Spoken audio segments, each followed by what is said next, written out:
السلام علیکم دوستو آپ لوگوں نے اسلام کی شروعاتی دور کے بارے میں تھوڑا بہت تو سنا ہوگا اور اسلام کی شروعاتی دور کی جنگوں کے بارے میں بھی سنا ہوگا۔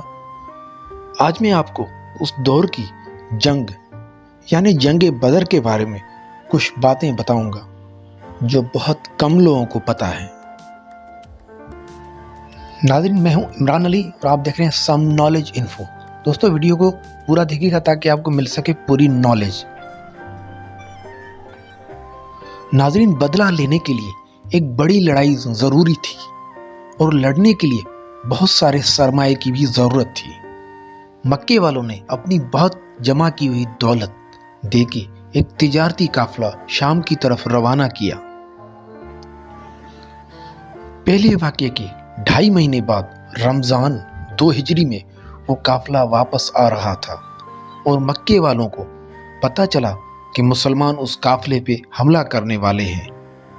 یہ سن کے قریش کے سردار 1000 سپاہی لے کر اپنے ساتھ مکے سے نکلے اور دوسری طرف نبی کریم صلی اللہ علیہ وسلم کو جب پتہ چلا تو آپ صلی اللہ علیہ وسلم بھی کچھ لوگ لے کر مدینے سے نکل پڑے اور اس دوران تجارتی قافلہ مکے میں پہنچ گیا۔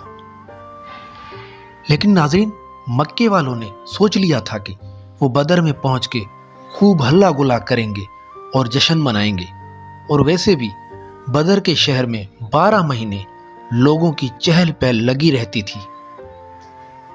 مدینے سے باہر 1 میل کے فاصلے پہ آپ صلی اللہ علیہ وسلم رکے اور وہاں سے کچھ لوگوں کو واپس بھیجا اور ایک صحابی ابو لبابہ کو مدینے کا حاکم مقرر کر کے واپس بھیجا اور 2 جاسوسوں کو آگے روانہ کیا تاکہ قریش والوں کی چالوں کا پتہ چل سکے۔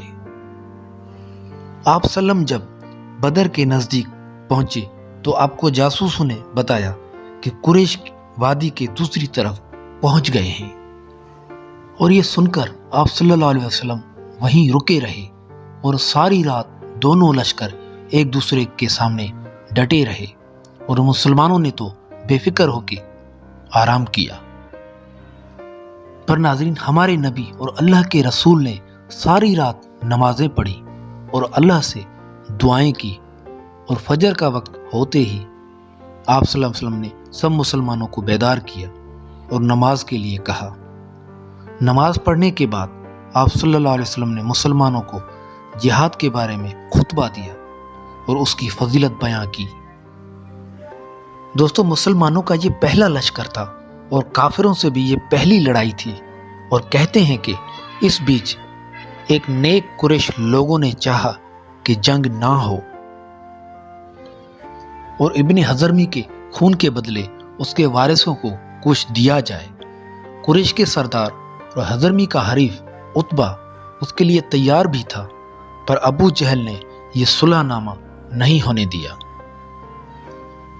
اور دوستو، صبح ہوئی، دونوں فوجیں میدان میں آ گئیں۔ ایک طرف 1000 سے بھی زیادہ لوگوں کا لشکر تھا اور دوسری طرف 313 مسلمان تھے جن کے پاس صحیح معنی میں کچھ خاص ہتھیار بھی نہیں تھے،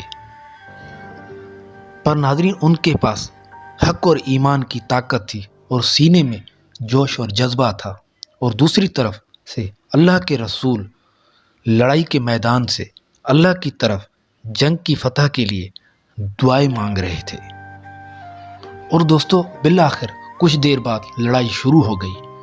ابن حضرمی کا بھائی عامر، جو اپنے بھائی کا خون کا بدلہ لینا چاہتا تھا، وہ آگے بڑھا اور مقابلے کے لیے ایک غلام مسلمان لڑنے کے لیے آگے آیا اور عامر نامی شخص مارا گیا۔ اور اس کے بعد قریش کا سردار عتبہ آگے بڑھا اور 2 لوگ اس کے ساتھ آئے اور مسلمانوں کی طرف سے مدینے کے 3 انصاری سپاہی لڑنے کے لیے آئے، اور جب ان کو پتہ چلا کہ یہ 3 سپاہی ہمارے مقابلے میں زیادہ ہیں تو انہوں نے آپ صلی اللہ علیہ وسلم سے شکوہ کیا اور کہا کہ یہ ہم سے زیادہ طاقتور ہیں۔ اور پھر اس کے بعد حضرت حمزہ اور حضرت علی شیر خدا اور حضرت عبیدہ رضی اللہ تعالیٰ عنہ میدان میں لڑنے کے لیے آئے اور لڑائی شروع ہو گئی، اور کچھ دیر بعد کافروں کے سپاہی مارے گئے۔ اور ناظرین اس طرح اللہ کے حکم سے مسلمانوں کی فتح ہوئی اور مسلمان جنگ بدر جیت گئے اور شکر خدا ادا کیا۔ ناظرین یہ قصہ تو بہت طویل تھا، پر میں نے مختصر وقت میں کچھ خاص باتیں بتانے کی کوشش کی ہے۔ امید کرتا ہوں کہ ویڈیو آپ لوگوں کو اچھی لگی ہوگی۔ ویڈیو کیسی لگی ہے کمنٹ میں اپنی رائے کا اظہار ضرور کیجیے گا۔ شکریہ۔